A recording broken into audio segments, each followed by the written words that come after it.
Let's face it, there's a lot of trash talk in basketball, but the great teams let their performance do the talking. Like Ford F-150 with Pro Power on board, a class-exclusive industry-first feature that turns your truck into a mobile generator and leaves the competition speechless. Ford F-150, official truck of the Grizzlies. Greatness starts here at your Mid-South Ford dealer. Class is full-size pickups under 8,500 pounds, GVWR. Sonic Radio. Welcome back to Sonic RNDIO. That spells radio with me, the CIO. This just in, the new Sonic $1.99 menu lets you build a crave-worthy meal for just $1.99 an item. Whether that's a creamy shake, crispy tots, or a quarter-pound double cheeseburger. This just out. Ostriches. They're mean, not very cute, and in my opinion, way too big for a bird. Don't miss the Sonic Fun 99 menu. 5 items, always $1.99. Live free, eat Sonic. Tax not included. See menu for details. Grizzlies fans, dunks, dimes, and no-looks are great on TV, but nothing compares to catching them IRL. And that starts with buying tickets at Ticketmaster, the official ticket marketplace of the Memphis Grizzlies and the NBA. Ticketmaster gets you to the game so you can catch every highlight in person. From seeing your favorite Grizzly stars up close to hearing the squeak of the sneakers on the hardwood. Put that jersey collection to use and get tickets at Ticketmaster. There's no better brag than saying you saw it live. See you courtside, Memphis. John Cena was spilling life lessons on this stream, bro. So the best thing I watched all week, John Cena on the Cassinet stream. By the way, he stole your hairdo. You got to make a phone call. I was about to say, you showed me a little bit of this clip because I saw the messy room, and the only thing I could see is John Cena's hair. I mean, come on, bro. He stole your bar. It's literally identical. He stole your flow, bar for bar, word for word. How is mine more gray than his, though? Tune in to Grind City Wrestling weekly on the Grind City Media app and on the Grind City Media YouTube channel.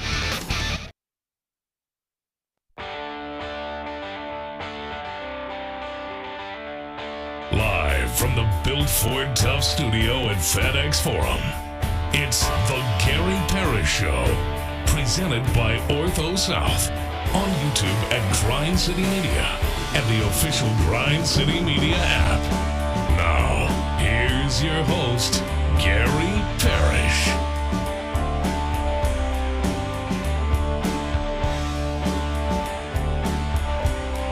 All right, I'm here. My name is Gary Parrish. I'm speaking to you from the Built Ford Tough studio, FedEx Forum, downtown Memphis. Bennett Doyle's right there producing the program. Glad he's with me. Glad you're with me. Hope you're getting through the day best you can.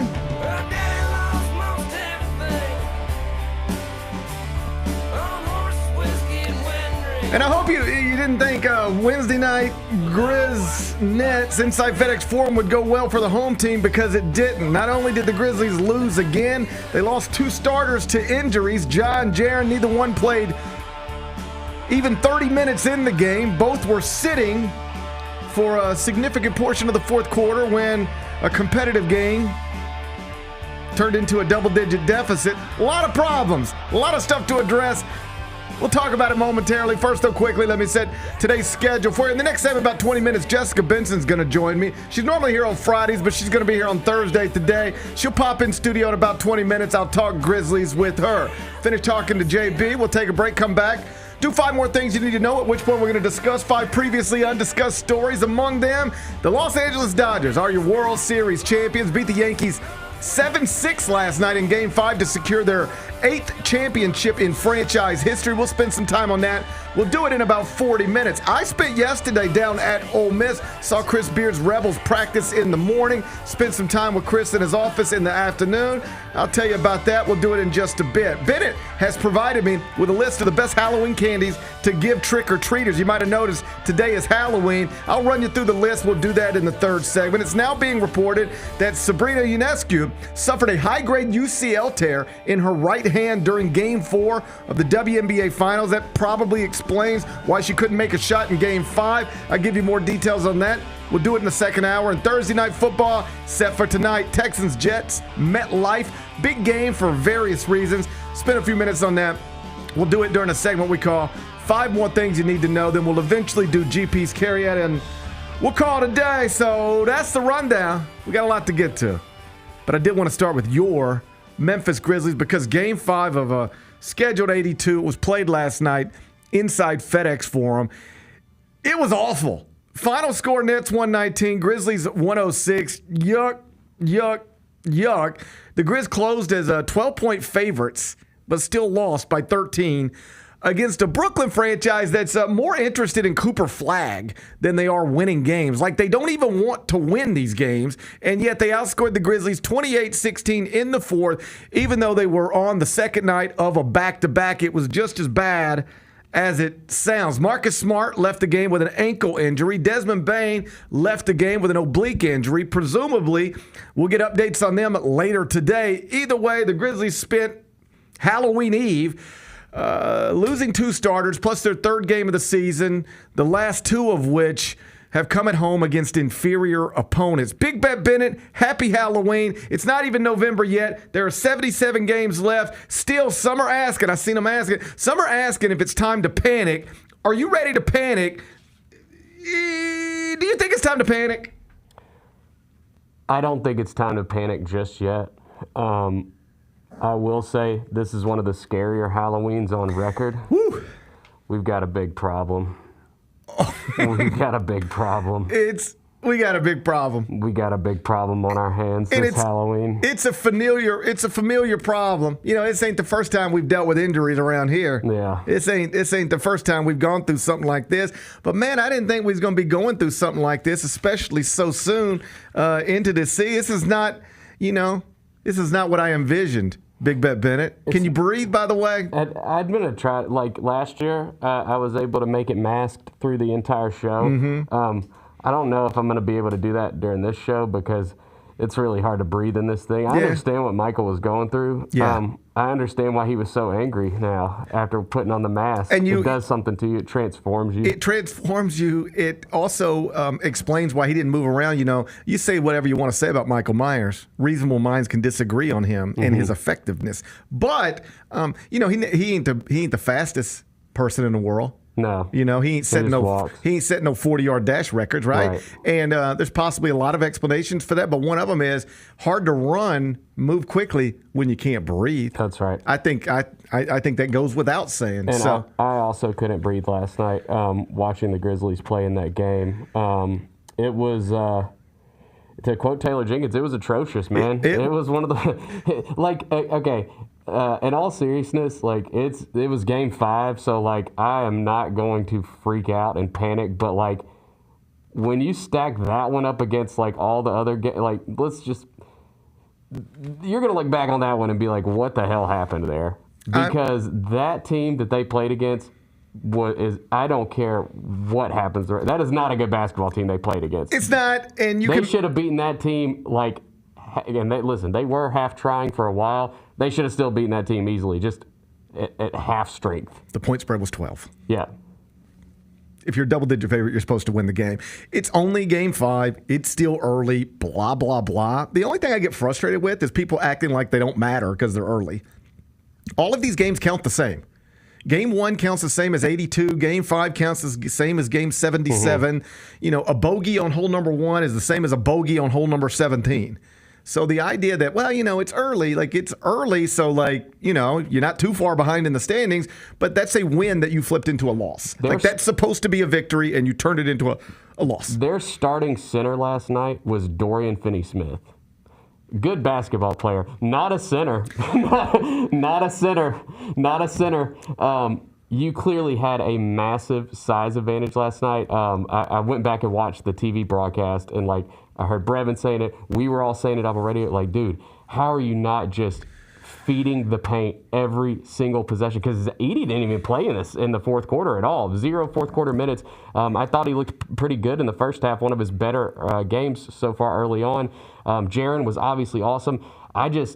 Watching that last night, I'm just sitting there thinking, dude, they do not have any bigs. None. They have no bigs because Claxton was out last night. And so you have this massive size advantage. And I'm just sitting there thinking, dude, why are we not taking advantage of this? Yeah, lots of questions. I know. I know. Connected to last night's game. That was just the most frustrating thing that stood out to me. That would be one of them. As noted, the injuries are starting to pile up again.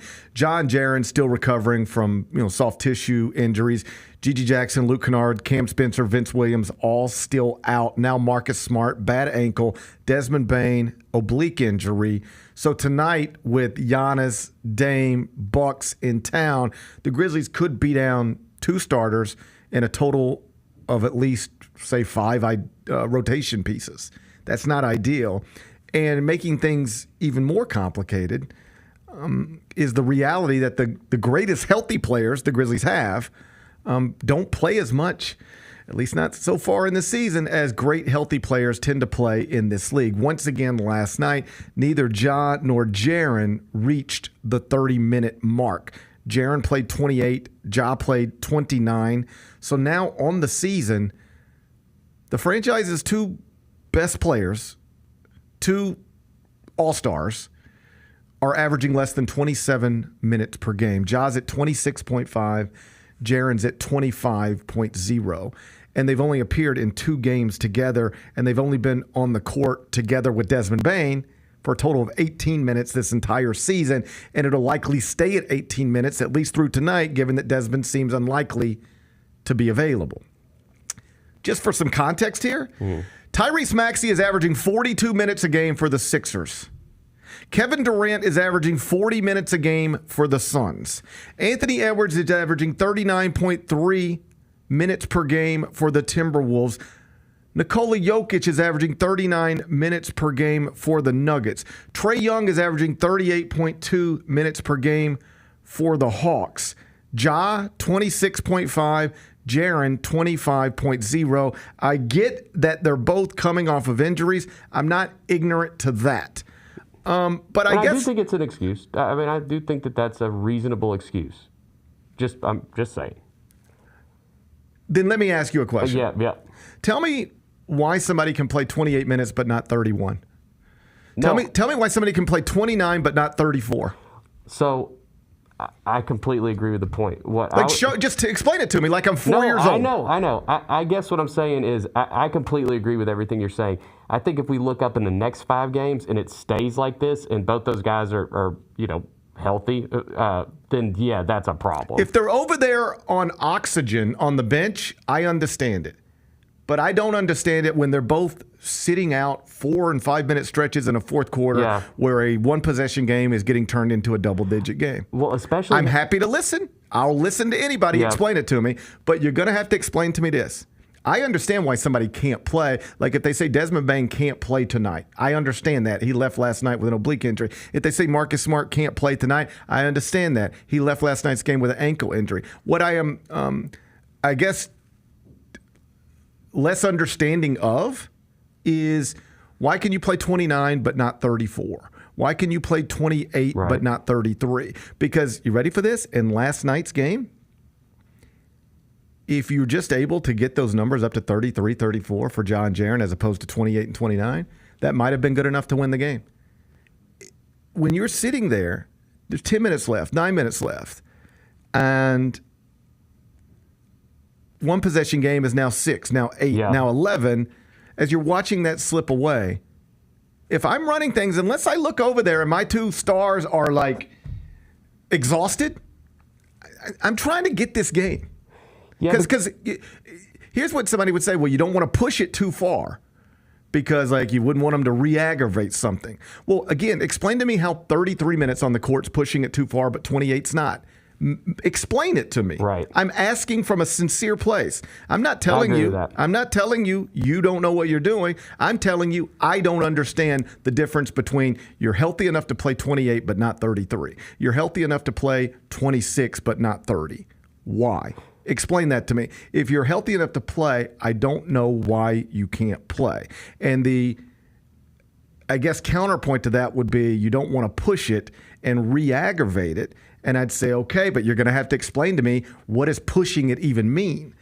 28 minutes, that's not pushing it. 33, that is pushing it? How do we determine that? Who makes that call? Show me the data on that. And I guess the worst case scenario is Ja re-aggravates something, Jaren re-aggravates something. But let me ask you a question. If Jaren were to re-aggravate a hamstring and miss, let's say, 10 games, how many wins do you think they'd cost the Grizzlies? A good chunk. Yeah. I bet you it's not as many as you think. Oh. Because, you play 10 games. First off, you're not winning 10 anyway.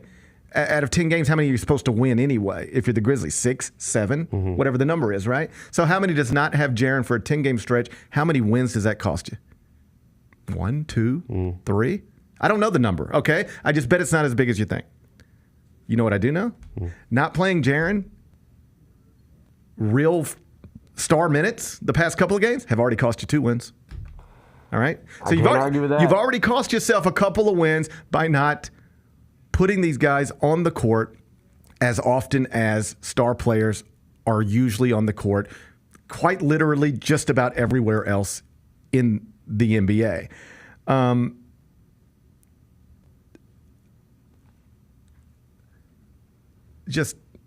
I would love for somebody in pregame tonight to just, hey, we understand ramping up. We hear all these terms all the time, but can you explain to me why somebody can play 28 minutes a game but not 33?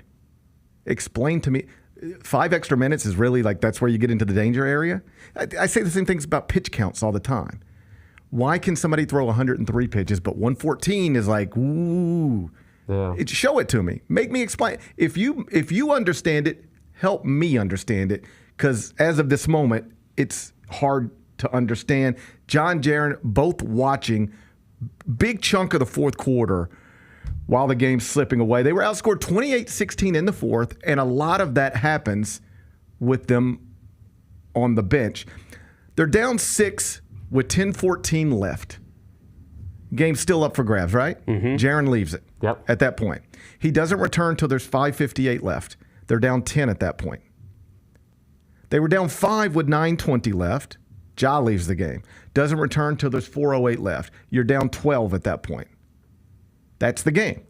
Why did that happen? Explain to me in great detail why it was sensible in that moment to have your 2 best players, particularly when your 3rd best player is in the locker room hurt. Why it's sensible to have your 2 best players on the bench for 4 or 5 minute stretches as a game is slipping away from you. Explain to me why that made sense. Explain to me why having them on the court would have been too risky. Because again, you can say it's just an October loss, in a long season, but at the end of this thing, like we've talked about a million times, they just add it all up. Context doesn't matter. They just add up your wins and they add up your losses and they say that's your record, and then they seed you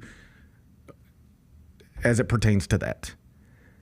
A win over the Celtics counts exactly the same as a win over the Nets. A loss to the Nets counts exactly the same as a loss to the Lakers.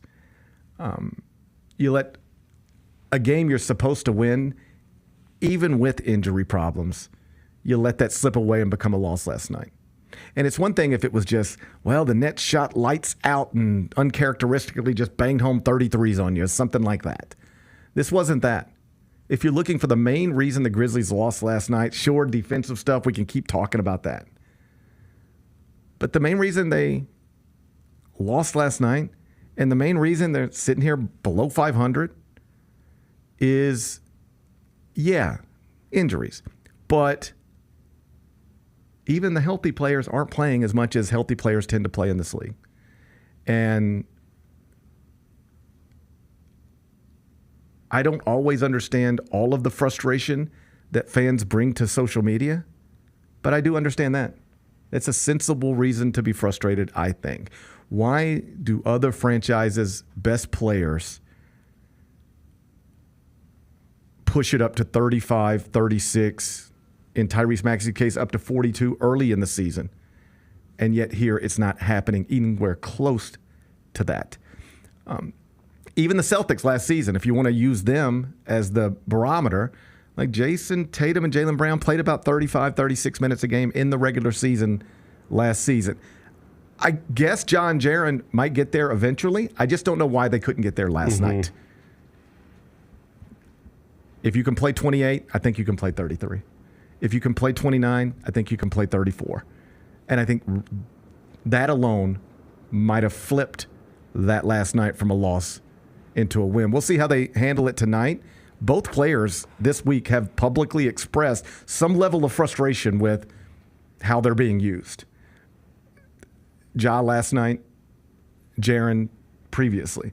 We'll see if anything changes tonight, but I understand when fans are frustrated, when you're already dealing with a depleted roster, a limited roster, and you're watching a competitive game turn into a lopsided game, an inferior opponent across from you, and your two franchise players are sitting here watching. That's an obvious reason to be frustrated. I'll talk to Jessica Benson about it next.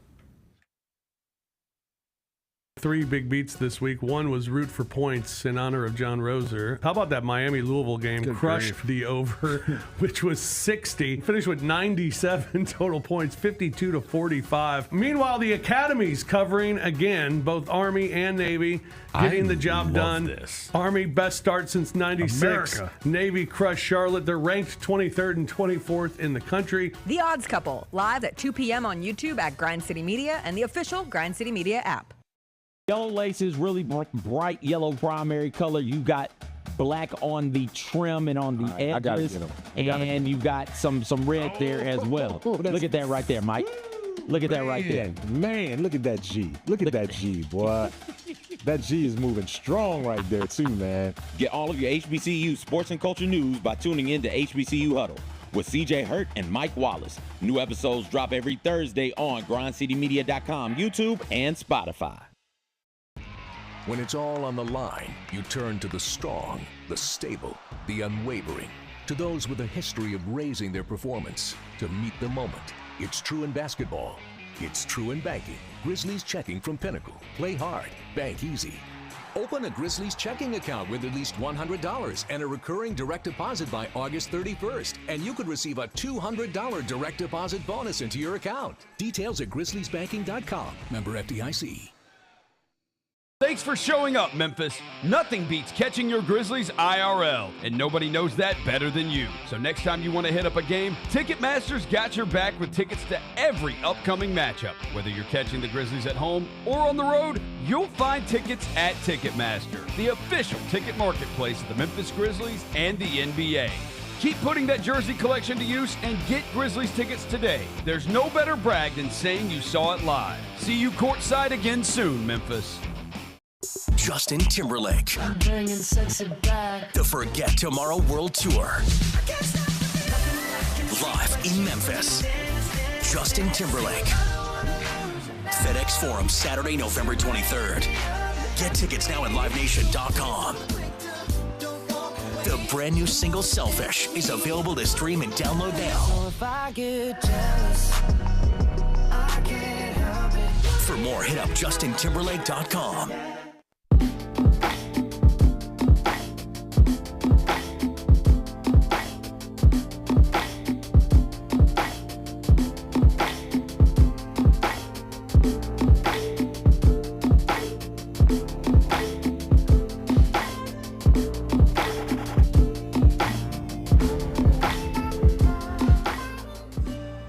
Weren't wrong. If you're looking for an alternative way to spend your evening as opposed to trick-or-treating out in the thunderstorms, Giannis and the Bucks are in town tonight. That's where my kids are going to be. We're coming to FedEx Forum tonight for Halloween. You'll be there, right, Jessica Benson? It's Jessica Benson in studio. I sure will. Hey, did you hear the news? What news? Giannis could force his way out of Milwaukee. I read that this morning. Other teams have problems, I hope he does too. it. I hope he does it before 7 p.m. How about right now? Yeah, do it now, That sounds Giannis. like a Force your good way guy. out of Milwaukee right now. Now's not the time to figure it out and make a push for something, Bugs. I think now's the time. It might be time just to start getting the Cooper Flag sweepstakes. Fire your coach, trade Giannis, and see if you can get Cooper Flag in Milwaukee. Plant the flag early. All right, let me ask you a question. Okay. Because maybe I'm just sometimes I understand. Like maybe I just don't know. You know, maybe I'm not smart enough to understand it. So help me. Why can somebody play 28 minutes but not 31? Why can somebody play 29 minutes but not 35? Why does Tyrese Maxey play 42 minutes and no Grizzlies play 30? I don't have the answer for you. We did the exercise on my show this morning going through the Celtics because they won the championship last year, right? So, like, if you want to win a championship, should you be not resting per se, but limiting the minutes of your stars? And Jason Tatum's playing well over 30 minutes. Jaylen Brown's playing well over 30 minutes. Drew Holiday's playing around 30 minutes. Derek White's playing right around 30 minutes. Did it with the Suns. Did it with the Mavs. Did it with the Thunder. They're all playing well over 30 minutes. Somebody somewhere is making decisions, and as you often say, and I often say, there's someone making a lot of money and knows a lot more about this than we do. But from a strictly viewer standpoint, you just want them to play basketball. And it seems like the players just want to play basketball. And listen, I don't know what is going on in Taylor Jenkins' mind. I'm not going to speak for him, but I think he would want his team to play as much as possible and win basketball too. But then all of this collectively comes together, and it turns into, like, what is the right analytic approach to this? What is the right medical staff giving advice and direction? And, like, this is a collective. That's how these businesses work. That's how teams work. But for me watching, there's nothing more frustrating than watching Ja and Jaren sit not the majority, but a large portion of the fourth quarter in which the Grizzlies gave a game away where they were 12-point favorites and they lost by 13 I can't, at home. I can't understand. Like, I'd need somebody to explain to me. Like, it's seriously as simple. Put it in simple terms. GP, the reason we decided that to do this, that Ja and Jaren need to sit roughly 4 or 5 minutes in the middle of a fourth quarter that is slipping away is because, say it, tell me why? Because from my seat, right, it makes no sense. You're telling me Ja and Jaren can play in the first quarter, look healthy, fly around, all that stuff. Second quarter, same thing. Third quarter, same thing. But in the fourth quarter, while the game is it's there. Who's going to win this? You either take it or you don't. They're both watching while a close game becomes a not close game. Why? Tell me why. Let's take it an even step further in terms of in-game adjustments and watching how a game script plays out. Ben Simmons had 5 fouls. Like, the Nets didn't have Nick Claxton last night. Clowney had 5 fouls too. You have Jaren Jackson Jr., who had 30 points on 12 shots, and anytime he was going at the basket was being able to take advantage of. Every match was a mismatch for Jaren last night. So why aren't you keeping him in there and feeding Jaren Jackson Jr.? Want to know what was working early? Zach Edey. Zach Edey didn't play a single minute in the fourth quarter, and I know defensively there have been some laps and would love to see him stronger on the boards, but he was getting dunk after dunk after dunk against a smaller Nets lineup last night. Brandon Clark was 5 of 5 from the field, and yet Brandon Clark played 20 minutes off the bench when 1, 2, 3 other players off the bench played more minutes than Brandon Clark. I would also love just a layout. This is why, and we don't get a layout each and every game. And ultimately, I do think it is important to remember this is 5 games into the season. And I'm not saying that. Grizzlies fans are sick of hearing that. And they're sick of hearing slow starts. Because if this were the 82nd game of the season and they played it like that, like they did last night, yes, you would have the same argument. So 100%. I don't care that it's the 5th game of the season. 100%. And I think the 5th game of the season ultimately matters. Like, if we're going to say all 82 matters, they all count the same. Matters the same as the 82nd game. And when you're looking at seeding in a very crowded and competitive Western Conference, losing 2 games to the Bulls and the Nets could ultimately be the difference between you getting home court advantage and not when you get to the playoffs. So I think it's fair to be critical while also conceptualizing, like, they can get better. We have seen this team start slow and get better to a point where they have had 2 below 500 seasons through the first 19 games of the year, and then ultimately won 50-plus games in 2 of those seasons. But it feels bad now. Like, right, we are of the business of sitting here the day after a game like last night happens, and you can't help but feel pretty gross about it. Yeah, I'm not saying it won't get better. Sure. That it can't get better, that somebody needs to be fired. None of that. I assume all of it's going to get better. I mean, how could it not, right? Yeah. But that doesn't have anything to do with last night. The idea that it will get better doesn't make me understand what happened last night. Yes. And I know among the explanations would be, well, we're thinking long term. Right. The most important thing is to think about being as healthy and fresh as we can be for the playoffs. But all that is, as an explanation, is an extension of we don't think this stuff matters so much. Mm-hmm. And if you keep telling people things don't matter, they start to believe you. Yeah. You wonder why. You hear this all the time from coaches, they talk about, well, we weren't focused. Well, you keep telling us it doesn't matter. So, of course we're not focused. You're the one that keeps telling us with your actions that this stuff doesn't matter. And if the explanation is, well, we're thinking long term, well, I'm sure everybody else is thinking long term too. You think the Celtics aren't thinking long term? You think the Nuggets aren't thinking long term? Everybody thinks long term. Why, when you think long term, do you think it means nobody needs to play 30 minutes, even your all-star level guys? It's like you're telling your fans, it's like think of this as you're on the interstate, and everybody around you is driving 80, all right? Everybody's around you driving 80. You're watching every other car go 80, and they all look like they're doing fine. And you're driving 55. And somebody in the car goes, hey, why are we driving 55 when everybody else is driving 80? And you say, well, it's because we're thinking long term. Okay, well, we're the ones that keep having wrecks. All right? Everybody else is driving 80 and they seem to be doing okay. We're driving 55 trying to be careful and we keep crashing. Why? Right. These are rhetorical questions. I don't know what the answers are, but this is the type of stuff that frustrates people. Well, and now the added frustration of there's nothing worse on a Halloween than assuming that at some point rain, thunderstorms, and we'll probably get a Grizzlies PR email at some point. Oh, can't wait for that. With updates on Marcus Smart and Desmond Bane. That's always great. It's coming. Thanks, Bennett. Hide your eyes, kids. I'd rather have a player with a good stab injury than a stupid oblique. I've had enough of obliques and hamstrings. Man, those obliques will get you. Give me a somebody's out with a stab wound from Bennett. Let's get some real injuries in here. I'm sick of these little soft tissue stuff. Suddenly, the depth and the deep rotation that you were going into to collect data points and to get some run for these guys. And listen, I understand the value in that too for a team that is figuring out what that front court depth looks like exactly, what the wing depth, like what the pecking orders of those positions will look like when this team is, as they hope, competing for positioning in the Western Conference and to be a real contender. But now you're forced to go to it, potentially. Like, I don't want to speak out of turn. Maybe finally the injury gods do a little loop-de-loop on the Grizzlies this morning, and Marcus Smart's ankle is better, and Desmond Bane's oblique is better. And we'll see. We'll see. We'll see. I'm old enough to know. I'm old enough to remember.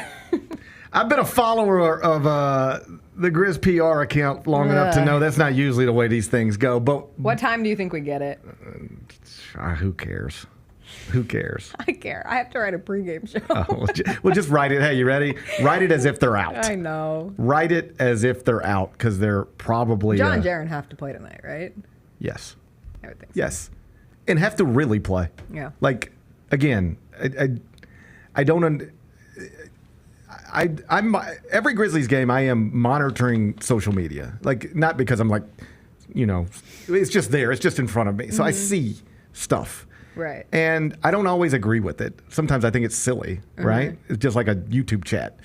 Sometimes it's just nonsense. But sometimes people make good points. And when people were frustrated last night, I understood that. I understand being frustrated watching those guys sit while a team that is not even supposed to be competitive with you is pulling away from you in your own building. There is no way, at least there's no great way to rationalize that. I don't think. And how about this? I watch every press conference.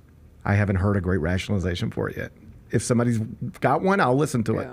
And if it crystallizes things for me, I'll say, okay, I didn't realize that, but now that makes sense. Sometimes that happens in life. You don't understand often. If you listen, if you're you can learn something new every day. If you're open-minded enough to listen, I don't know how often we do that in this country too much anymore, but if you're open-minded enough to listen, sometimes you can go, okay, I didn't realize that. That makes sense. But what I watched last night didn't make much sense. I know. Didn't make much sense. Did you listen to Ja's post-game? Yes. I thought you had it exactly right. Yeah. He just sounded like somebody who's frustrated. He's frustrated. Yeah. And like, even as you just said, like, I really wish people would understand, like, avoiding things on social media is hard. Social media is a part of all of our lives. Sure. And it's very easy to sit here and be like, get off social media. Like, are you getting off social media? Yeah, right. Am I getting off social media? Yeah, no. I'm not going to tell Ja to get off social media. No, I'm never going to do that. And I'm also not going to tell him to not let things get to him. Yeah, like if I came in here and I was like, so I was on Twitter last night and everybody was like, Gary Parrish looks like a penis, and it just like really got me down. What a specific, and then specific criticism. Well, I mean, I get that all the time. Damn. I look like a penis. That's what they say, right? I'm sorry you have to deal with that. I mean, I guess there's worse things to look like. Name something to look like worse than a penis. Bennett, you can chime in too. A troll. A troll? Maybe. Yeah. Maybe. What do you think, Bennett? Penis is pretty bad now that I think about it. Yeah. Penis is pretty bad. Penis is up there. All right, maybe I should be more offended than I am, because at this point that just kind of rolls off of me, right? But maybe I should be more offended than I am. I see people call me a penis, and I'm just like, I've heard that before. Heard that before. At the time, like maybe when you first started hearing it, you wanted to prove to those who were inaccurately describing you that way. That's more of a look thing. Like this is more of an attitude attack. Like for the few people who are being silly and looking at Ja and thinking, like, oh, he doesn't want to play. Like, what are you doing? Right. Like, Ja Morant's one of the most competitive, fiery players. Did you not watch the end of that third quarter? I thought Ja Morant was going to drag that team to a undeserved win last night. That's they what turned it the looked ball like. over 22 times Well, that's what it looked like in the third. Like he was just like, I'm going to go win this game. He was going to take over the game. He baits Keon Johnson into the technical. He's clapping. He's yapping. And then they start the fourth quarter. And then he's out of there within 3 minutes, and you lose all of that energy. There's no scenario Taylor Jenkins turned to Ja Morant and said, "You ready?" And he said, "Not yet, coach." That just didn't happen. Yeah. That didn't happen. But I really did listen to, and listening to, I encourage anyone who happened to maybe just read his comments, because I think there was some misinterpretation, maybe like tonally. Some people do that sometimes. Right. But then when I listened to it, it just made so much sense. He just sounded frustrated. He just sounded. We're all frustrated. And just by the way, I am not a proponent, I don't think, of any strategy that involves you not maximizing your best players. I don't subscribe to that. I don't know of any NBA team that's ever won a championship by wearing people down, right? The Celtics didn't win a championship last year because they got good stuff off the bench from Peyton Pritchard.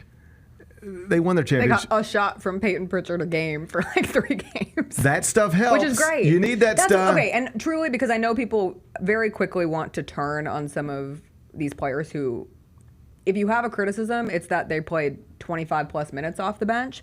But I was talking to Rosa before I came in here. Like, I was really looking forward. At halftime of last night's game, Jake LaRavia made that baseball pass to Ja at the end of the first half. And that was, I don't know if he had all 5 of his assists in the first half. He might have.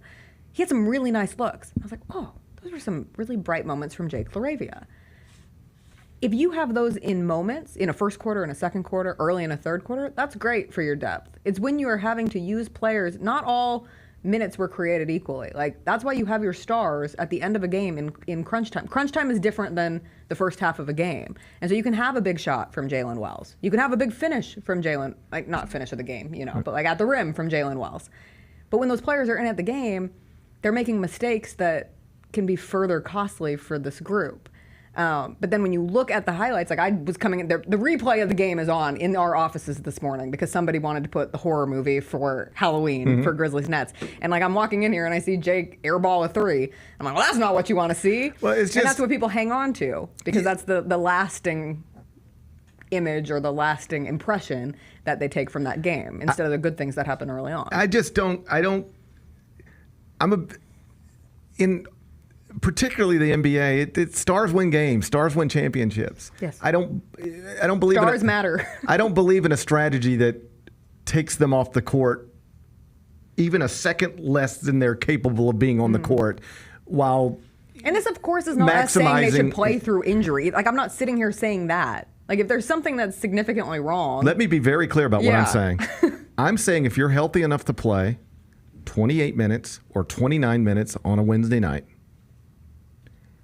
you should be in the game when it's still gettable in the fourth quarter, not enter the game when it's gotten lopsided and it's probably out of reach. That's all I'm saying. If you can't play, don't play. I didn't see a single thing last night that made me think Ja Morant can't play or Jaren Jackson Jr. can't play. They didn't look exhausted. They didn't look hobbled. They just looked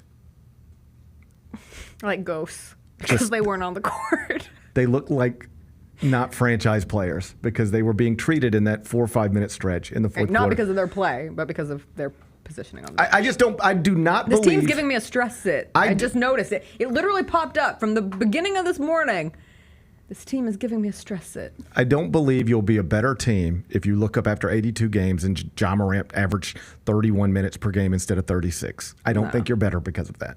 No. I don't, and nobody has to this point ever shown me any actual data that suggests that's the way you should do it. Again, the Celtics are the class of the association right now. Their star players play. They play real minutes, real star player minutes. How about this? The Nets, who don't really have a star, but they have the leaders of their team. It's Dennis Schroeder, Cam Thomas. They played 40 minutes 2 nights ago in an overtime game. And then they played 30-plus last night. Are you ready for this? Those aren't even... If part of using a larger-than-normal rotation is designed to, in some level, wear people down, play at pace and wear people down, if you can't wear the Nets down on the second night of a back-to-back, what are you doing? It's a crap team on the second night of a back-to-back, and they had more energy in the fourth than you did. So what are we doing? Hey, on the plus side, you want to know who else the Nets have beaten this season? The Bucks. Oh, the Bucks stink. Yeah. Oh, they're in real big. See, but I don't like that. You want to know who else the Bulls beat this season? The Bucks. The Bulls beat the Magic last night. Maybe the Bulls are a little better. All I hear is they're desperate, and they've been just sitting here waiting to play. I know, they haven't played since Monday. Well, we'll see how it goes. Are you going to be there? I'm going to be there. Oh, that's good. I'm going to be there. I'm coming dressed as a penis for Halloween. I'm going to be. Wow, you don't even have to wear a costume. Congrats. All right. Hey, I didn't need to hear that from you. All right. Jesus, JB. All right, calm down. All right, call HR. I can't have a coworker. Oh, now we call I can't have a coworker telling me I don't even have to wear a costume to look like a penis. I was just agreeing with what you said. I was encouraging you. Look at my costume. I put a damn tiara on my head this morning and called it good. I heard what you said. Thanks. Hey, you can't take those words back. That's a good You think reminder, people dress everybody. up tonight? I am. Like, you think there'll be costumes You're tonight? not dressing up tonight. Stop it. I'm coming as a penis. I'm going to have to take this off. I don't think I can wear the mask in the arena. I don't think they'll let me. Hey, do we really know? Because I'm bringing my kids. My kids can dress up, can't they? I don't think you can wear your kids masks. can dress I don't up. think you can wear masks. I think that's like the deal breaker. But I'm pretty sure anything else you're good. Yeah, we'll see how it goes. Yeah, don't do a mask. Yeah, I don't know. But anything else is fair game. I don't think I can wear a costume. Why not? Because hopefully when the Grizzlies beat the Bucks, I got to interview someone. Well. Fingers crossed. Well, I'll be honest, wore my better outfit last night. Thought it was guaranteed. Not guaranteed. Nothing's guaranteed in this world. But the odds I felt were more in the favor. Like you pick like the Nets game. You're like, okay, I'm probably going to be on TV yeah, tonight. I was like, I want to wear this, cute outfit. I'm probably going to have to do an interview tonight. I see. And now I'm left with, and I rent my clothes, so I'm in a sticky situation. It's a tough spot you found yourself in. It's okay. It's a tough spot. It's gonna get better. That's what they keep saying. That's what you told me all last year, Jessica. That's what you said all last year. How long do I got to listen to you compare me to a penis and tell me it's going to get better? You keep telling me it's going to get better. I did not compare you to that. You were sitting right here. You heard it. I would like to roll the tape back because I thought that I was just agreeing with what you said. The truth is, I only get offended when somebody says he looks like a fat penis. Oh, okay, fine. They say he looks I'm glad you're safe. He looks like a penis that's dropped a little weight. I don't mind that one so much. You have dropped a lot of weight. A little. Well, I saw that picture of you that they posted when they thought that you were Dan Hurley, and like you look completely different than that. Oh, how about you just go as Dan Hurley for Halloween? Maybe I could go as Mick Cronin. Oh, that's a good one. Do you like? Yeah. So it's been a joke. It's been a joke on the Eye on College Basketball podcast for a while that I look like Mick Cronin. Okay. Like if Mick Cronin put on glasses, I look like Mick Cronin. Big Ten Media Day. UCLA's in the Big Ten now. You heard about that? I'm aware. Weird. A Big Ten official, like somebody who works for the Big Ten. I don't want to say who, but I'm talking to Matt Painter just in a hallway at the convention center in Chicago. Yeah. And a guy walks up to me and he goes, "Hey, how you doing?" I'm like, I'm good. He goes, "I'm coming your way. right around Christmas. And I said, oh, cool. Well, let me know. I don't really know what's going on. No. And he goes, yeah, so we're going to Hawaii. Me and the wife are going to Hawaii for Christmas. And then we're coming back and we're going to be at your game against Gonzaga on the 28th. And Matt Painter, it's clear that he thinks I'm Mick Cronin, this guy. Oh, my God. He's talking to me and I don't know what to say. Because I don't want to make this guy feel like an idiot. And I'm like, all right. Well, so you just went along with it. I was like, all right. And Matt just starts laughing and walks away like Chuggy. Matt's like, I got to get out of here. That's pretty good. And I'm just like, all right, well, I got to get back over here, but it's good to see. And I didn't know how to handle that. But I was misidentified. A Big Ten official started talking to me like I was Mick Cronin. Told me he was going to be at my Gonzaga game. That's great. I hope you win. I do too. So maybe I'll come as Mick Cronin tonight. Maybe I'll just come as Mick Cronin. What's your philosophy on minutes distribution? I want play your best players as often as you can. Simple. It feels. Kiss. Keep it simple, stupid. Ja's got to play big minutes tonight because if Dez and Marcus are out, it's him. It's him, Scottie Pippen, Conchar, and Yuki. That's your guard rotation, right? Well, last night was so sad that when Yuki checked in, it didn't even bring me joy. That's like a pretty good sadness barometer on a game. Like when Yuki's going in there at the end. And it doesn't even matter. And it doesn't even, you're just like, oh. That's tough. That's when you know it's sad. Well, you keep telling me it's going to get better. I'm going to keep believing you. I hope so. You haven't delivered yet.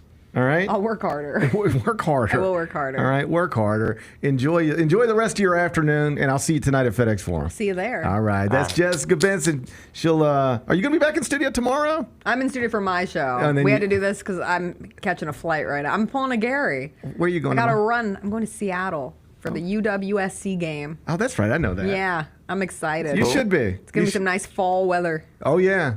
Probably just like this. Out on Mont Lake. Probably just like this outside. Probably. Yeah. I got to bring a rain jacket. Bring a raincoat. I can't wait I hope to watch two middle Big Ten programs. It's a Big Ten showdown. Yep. In Seattle. One way to put it. It's a Big Ten. It is two Big Ten teams playing one another. It's sure a is. Big Ten showdown in Seattle. Jessica Benson will be in studio tomorrow morning at 8 o'clock, and then you won't see her again till Monday. Yeah. We come back. The Dodgers won the World Series in 5 games. 7-6 last night after trailing 5-0. The Yankees can't catch. Garrett Cole got lazy, and it at least potentially cost him a trip back to Los Angeles where they would have been 2 wins away from winning another World Championship. We'll talk World Series next. Gary Parrish Show presented by Ortho South. Dinosaur draft. Give me Littlefoot. Littlefoot's a great pick It in your is alternate reality. right. in your fake dinosaur draft because you don't believe in real dinosaurs. Give me a Velociraptor. It's so cute and so scary. That's I'm not sorry. a real Velociraptor. That's not a chicken. Tune in to the Jessica Benson Show with CJ Hurt live every weekday at 8 a.m. on YouTube at Grind City Media and the official Grind City Media app. Yellow laces, really bright yellow primary color. You got black on the trim and on the edges. I gotta get 'em. And you got some red there as well. Look at that right there, Mike. Look at that right there. Man, look at that G. Look at that G, boy. That G is moving strong right there, too, man. Get all of your HBCU sports and culture news by tuning in to HBCU Huddle with CJ Hurt and Mike Wallace. New episodes drop every Thursday on grindcitymedia.com, YouTube, and Spotify. Let's face it, there's a lot of trash talk in basketball, but the great teams let their performance do the talking. Like Ford F-150 with Pro Power on board, a class-exclusive industry-first feature that turns your truck into a mobile generator and leaves the competition speechless. Ford F-150, official truck of the Grizzlies. Greatness starts here at your Mid-South Ford dealer. Class is full-size pickups under 8,500 pounds, GVWR. At Southland Casino Hotel, it's time to work hard, play hard with our $500,000 giveaway. Earn entries October through November 9th and take home free play and amazing prizes on select Saturdays, including a big rig. Stay connected on social media for weekly drawing clues. Join us November 9th for the grand finale drawing where you could drive off in a 4-wheeler, side-by-side, or big rig. Work hard and play harder at Southland Casino Hotel. Must be 21 plus. Play responsibly. For help quitting, call 800-522-4700. Thanks for showing up, Memphis. Nothing compares to catching your Grizzlies IRL. And that all starts with buying tickets at Ticketmaster, the official ticket marketplace of the Memphis Grizzlies and the NBA. Ticketmaster gets you to the game so you can catch every highlight. Put that jersey collection to use for the next game and get Grizzlies tickets at Ticketmaster. Whether they're here at FedEx Forum or on the road, Ticketmaster's got your back when it comes to scoring tickets. And there's no better brag than saying you saw it live.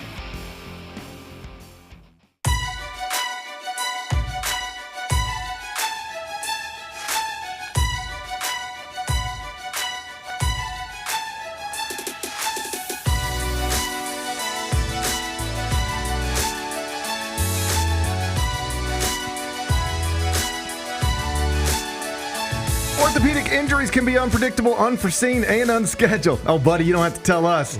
And Ortho South understands this better than anyone.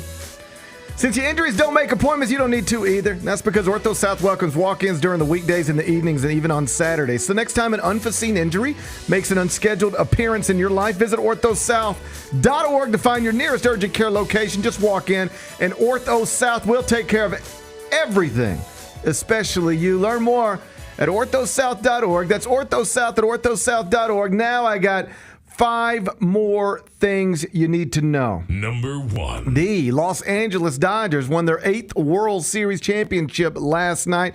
They did it in the Bronx, inside Yankee Stadium. They did it despite trailing 5-0 early.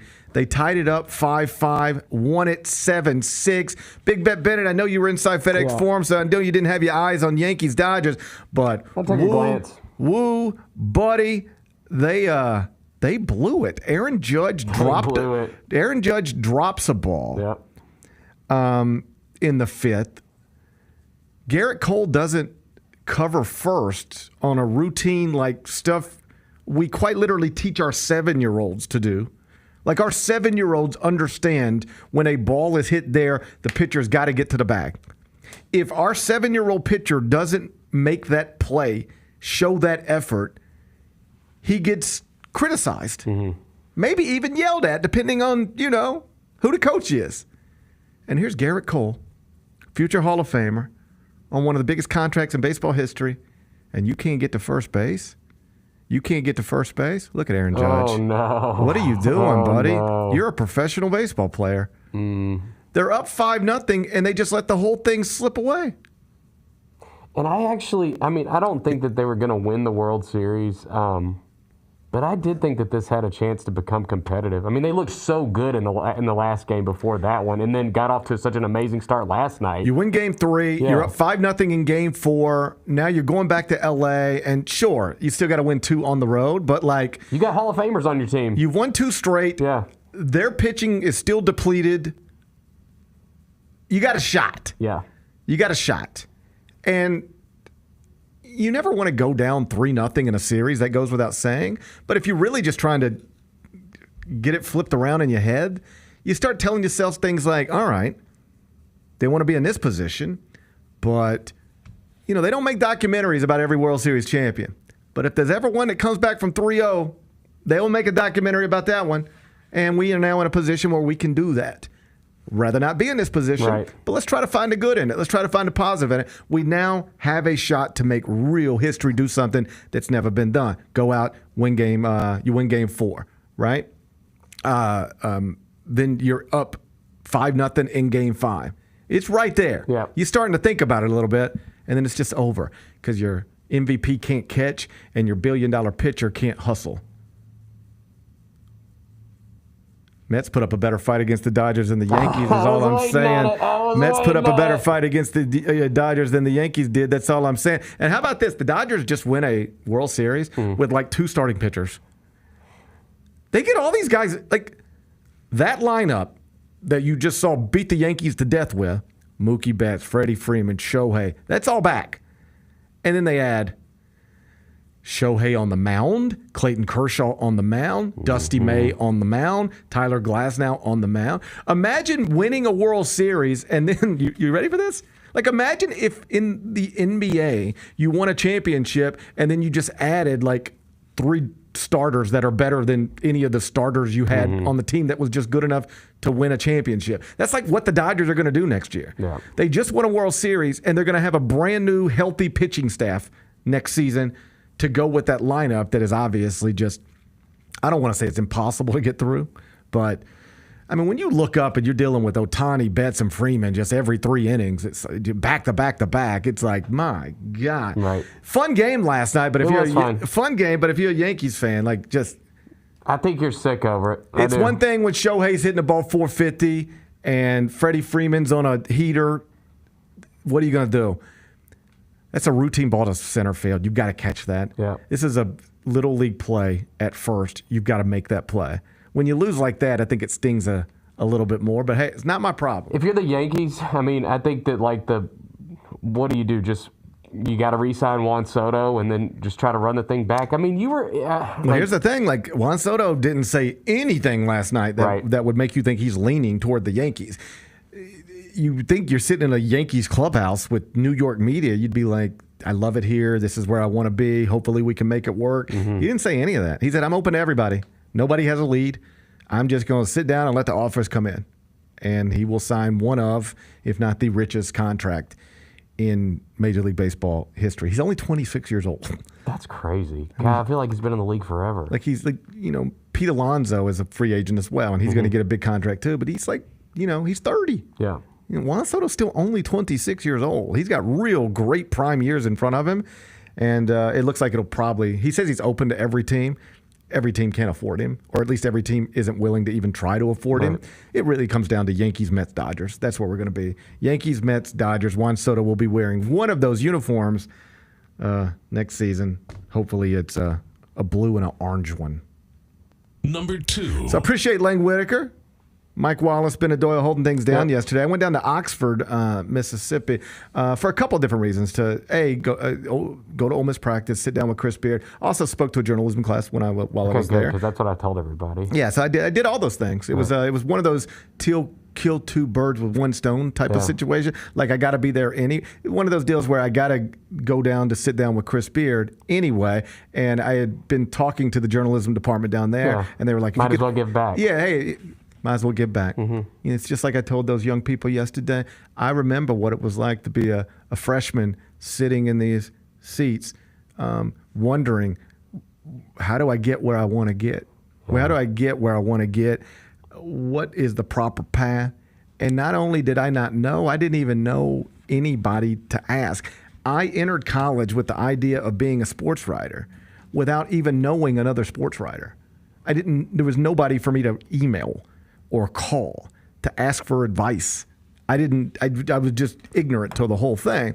And in all seriousness, I mean, I hesitate to say things like giving back. Like I'm not changing the world. I went and talked for 50 minutes to a journalism class. It's not a big deal. But I do feel it is on some level my responsibility to, when I am asked, I don't just start inserting myself places. Like I'm not calling Ohio State and saying, please let me come speak to your classes. I don't need to do this. But when somebody takes the time to ask, could you? We think maybe you have something valuable you could relay to our students, whether I do or not. When somebody thinks I do, if I can make it happen, I do feel responsible to make that happen. Nice. I'd like to be able to look myself in the mirror and say, I tried to help where I could. So I did that. Good. Went to Ole Miss practice yesterday morning. They're going to be good. Are they? You knew he was going to get that thing rolling. Well, I think because they didn't make the NCAA tournament last season, it just sort of kind of happened. Everything that happened down at Ole Miss sort of just happened off the national radar. Yeah. But if you remember, they were one of the last teams to lose a game. They started like 13-0 or something like that. Right. They were probably a couple of wins away from making the NCAA tournament, but they set all types of attendance records and season ticket records, and there's a real energy connected to that program now. It's not just, when I was growing up, this was a very normal thing, what I'm about to say. You would have, in this area, Tennessee football fans, Ole Miss football fans, but they would be Memphis basketball fans.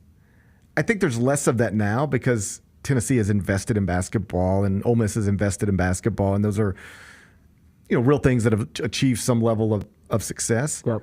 But when I was growing up, it was a real thing where even if you loved Ole Miss football, you still kind of rooted for the Tigers in basketball. Now, I think there's less of that. And that pavilion, that on-campus arena, is awesome. Like one of the best. Just beautiful. Appropriately sized. And then they hired, one of the best, if not the best, college basketball coach in the country. Yeah. That's who Chris Beard is. Now, the circumstances under which they had to hire him, less than ideal. There's a reason why he's the coach at Ole Miss right now, and it's not because that's where he always dreamed of working. He was the coach at Texas. That was his dream job. He lost that job. You can Google it. But though there was a PR mess connected to it, hiring somebody who had been through what Chris had been through, if you ever reached a point as a university or an athletic department where you were comfortable with it, like, we'll take the hits, but we believe in this guy. If you ever got to a point where you were comfortable with it, this was always going to be what you get. He's excellent. He did unprecedented things at Little Rock. He did unprecedented things at Texas Tech. And I believe he'll do unprecedented things at Ole Miss. And it might be this season. It's interesting listening to him talk to his team. They beat Illinois' brains in over the weekend in an exhibition. It's a Big Ten team that getting votes in the AP poll. And Ole Miss was up 20, 10 minutes into the game. Like, they're old. They've got size. Matthew Morrell from Memphis is going to be on the short list of people competing for SEC Player of the Year. Do you realize we might this season have 2 Memphis basketball players be Power Conference Players of the Year? Who, Matthew Morrell and Cam Jones at Marquette. At Marquette, yeah. Cam Jones could be the Big East Player of the Year, and Matthew Morrell could be the SEC Player of the Year. You could have 2 Memphis natives. There's only 5 power conferences now, and 40% of the Players of the Years in those power conferences could be Memphis natives. Do Memphis fans care about that? I mean, that's always an interesting thing. Like, I think that, one of the greatest basketball players to ever come out of this city is Thaddeus Young. Mm-hmm. And I don't think that he does get the love. I feel like I've seen Thad out in public, like doing public appearances, and there's a ton of people there to see him. But, like, does he necessarily get the love that maybe he should for, like, everything that he's accomplished in his career? If you walk Thaddeus Young down this side of Bill Street and walk Joey Dorsey down this side of Bill Street, it's not even comparable who gets asked for selfies. Mm-hmm. Not even comparable. All Memphis natives, I've always thought this, you don't have to go to Memphis. Sure. You don't have to go to Memphis. And the idea that if you go to Memphis, you'll be taken care of for the rest of your life, that's what some Memphis coaches used to sell to Memphis natives. Like, you come be a Tiger, they'll take care of you forever. Not true. Mm-hmm. Go. We've seen it. Go ask around. Like, the history of Memphis natives playing basketball at Memphis and then living awesome lives. It happens. John Wilfong's a great example. Elliot Perry's a great example. But, there's some misses in there too. Mm-hmm. So you don't have to go to Memphis. I've always said that. But if it matters to you, and I've actually told recruits' families this before, you don't have to go to Memphis. If you want to get out of Memphis, get out of Memphis, and you might benefit from it. But if it matters to you, and I'm not telling you you'll be taken care of forever, because you won't be, but if it matters to you how you are viewed for the rest of your life walking around Memphis, then you should go to Memphis, because it matters. It changes things. Mm-hmm. You walk around here you can be a great basketball player from Memphis, but unless you played for the Tigers, it won't resonate with Memphians the same way it would resonate if you did play for the Tigers. Like, Matthew Morrell could be the SEC Player of the Year, lead Ole Miss to the Elite Eight, be a second-round pick in the NBA draft, go to the Raptors, whatever, and he will never matter in the city of Memphis as much as Antonio Anderson does. Right? Mm-hmm. That's just sort of the nature of how much you just sort of disappear. Like, if Cam Jones were in this studio right now and we were talking to him and we didn't put his name on the screen, nobody watching would know who he is. But he might be the Big East Player of the Year. So those guys have obviously done well leaving Memphis, but their names don't pop in Memphis as much as they would if they were Kendrick Davis or something. Either way, back to Ole Miss. Just listening to him speak to his team, the attention to detail. I had heard this when Chris was at Texas Tech in Texas. You would ask NBA people, so hey, you get in these conversations with scouts, front office people, and it's like, so where you been? You've been, how many practices you been to? You've been popping around, and they'll be like, yeah, I was at Ohio State the other day, went over to Michigan, and sat in a practice at Purdue and whatever.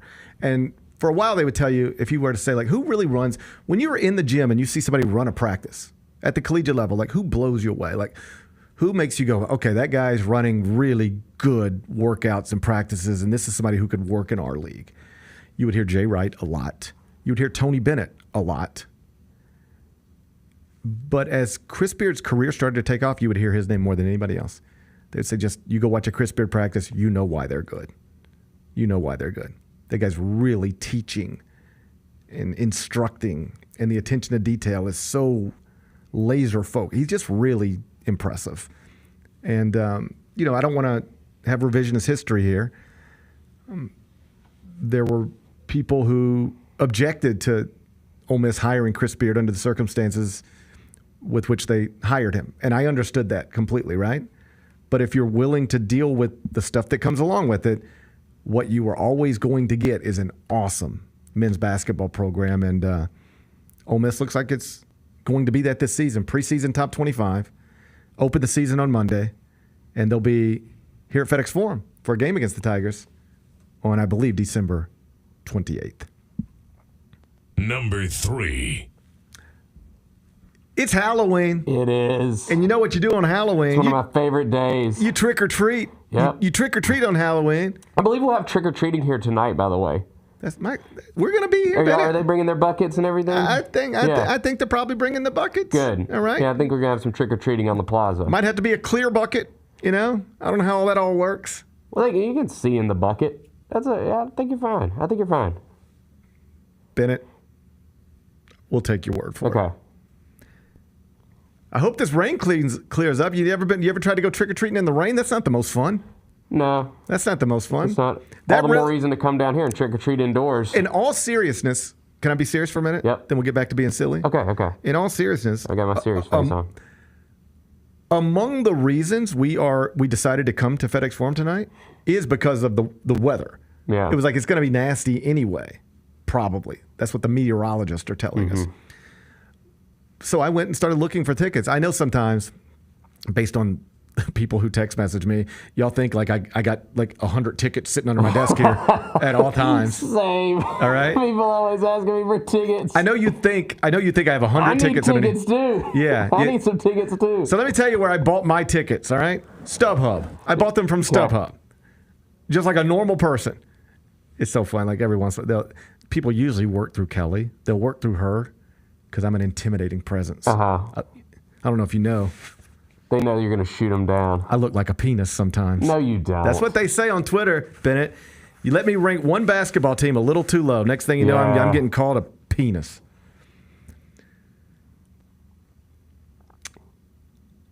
So we were going to maybe go trick-or-treating, but when the weather is bad, it's like, okay, we'll just go to FedEx Forum. I went to StubHub, all right? Okay.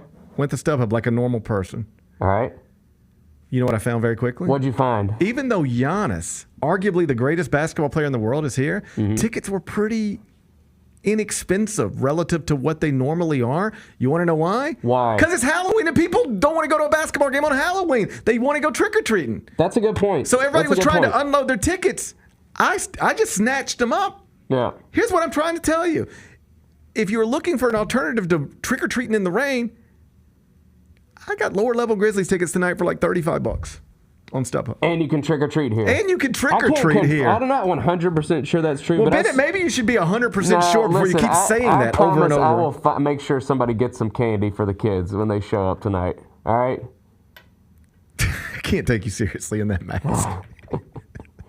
I'm struggling over here. So you sent me a list of the best Halloween candy to give to trick-or-treaters? You didn't want to rank the Halloween franchise. I noticed that. I feel like we've done that before. Have we done that before? I feel like every 2 weeks I'm like, so Bennett, what's your favorite Halloween movie? What's your favorite scary movie? Yeah. And you're like, I enjoy that. I know you do, but I feel like we've talked about it. If you want my opinion, because they're all on TV tonight. Sure. The first two, Halloween 1, Halloween 2, obviously. People don't love Halloween 2. I love it. And then the Rob Zombie remake is really good, too. Okay. Well, thank you. So there you go. All right. You sent me a list of the best Halloween candies to give trick-or-treaters.